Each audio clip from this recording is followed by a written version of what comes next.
朋友丽文有天约我吃饭，说他请客。我好奇问他，你升职啦？他回复就2个字，聊聊。搞得神神秘秘的，我以为是又失恋了。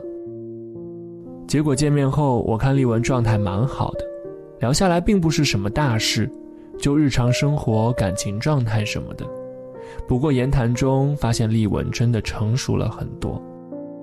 看她现在云淡风轻，聊着自己和男朋友酸甜苦辣但又很幸福的生活，真想象不到她曾经在感情中是多么的敏感脆弱。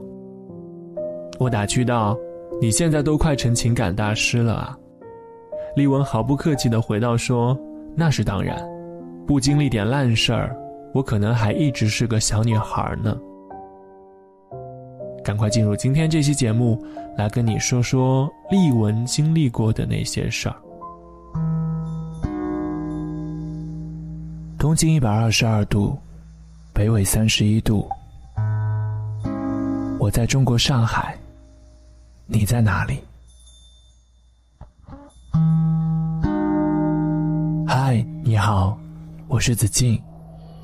我们的节目由 QQ 音乐独家播出。这里是深夜治愈所，我和你的治愈星球。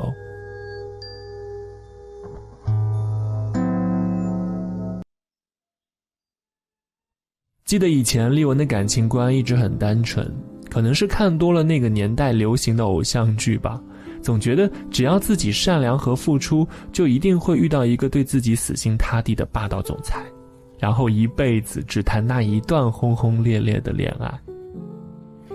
功夫不负有心人，在大学，丽文遇到了她梦中的王子，符合她对另一半的所有标准。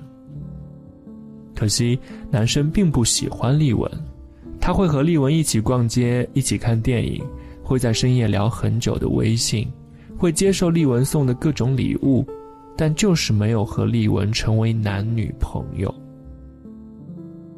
后来男生有了女朋友，丽文很伤心，但就是忘不掉男生，还是会偷偷看他的空间，偷偷在深夜思念。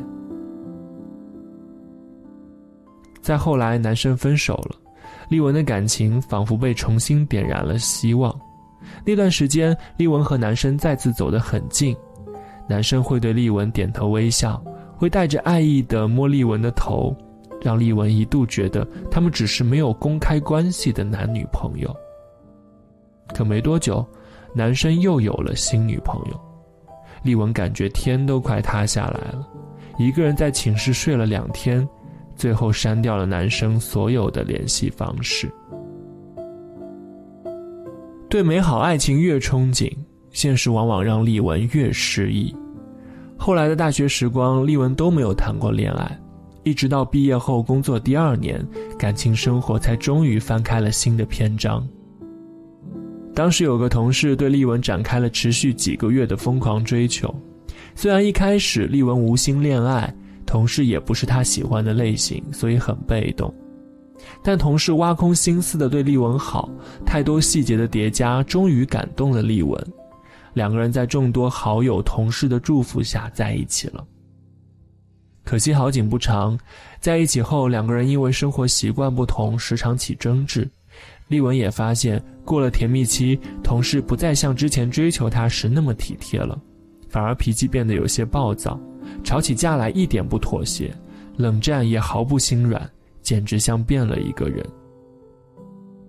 反倒是丽文因为珍惜这段感情，一再妥协退让，变得越来越卑微，最后还遇上了同事出轨。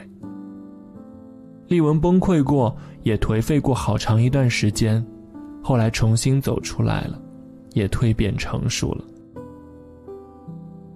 如今再次提起之前的经历，丽文还是会表情凝重，但很快叹口气说，以前真的太单纯，世界真不是电视剧里的简单模式，一哭二闹就有人来宠爱。谁都有眼瞎的时候，都会遇到几个错的人，才知道什么是对的。虽然不够幸运，遇到过爱而不得和分手的遗憾，但谁规定第一次恋爱就一定要是完美的呢？就像摔倒几次才学会走路，我们都可以好好失恋一次啊。电影《和沙漠的500天》里有一幕让我印象深刻。汤姆说，曾经相信的爱和命运、美好、梦想，其实都是谎言，谁都不属于谁。